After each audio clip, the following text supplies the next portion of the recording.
যে কি পেলাম মানে এটা হয়তো আরেকটু পরে বুঝতে পারবো, আর কি হারালাম এটা মনে আরেকটু পরে বুঝতে পারবো।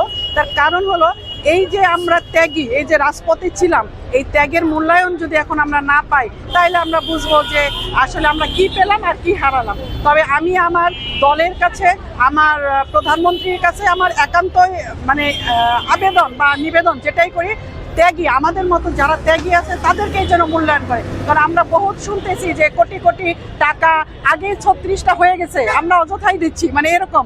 আমার জেলাতেও মুখে হয়েছে, তো তারা যাদের কোনো পদ নাই তারা বলতেছে আমরা হয়ে গেছি, অনেকে বিদেশে থাকে আমরা হয়ে গেছি। মানে আমাদের কোনো মূল্যায়ন নাই। আমরা যে আমি একটা পার্টির প্রধান সেক্রেটারি, আমি এই দলকে সুসংগঠিত করে এই মহিলাদের নিয়ে দুঃসময়ে আঁকড়ে ধরেছিলাম, সেইটার মূল্যায়ন যদি না হয় তাহলে ওই লবিং টাকা এটার মূল্যায়ন যদি হয় তাহলে বুঝবো যে আসলে আমরা কি পেয়েছি আর কি হারিয়েছি।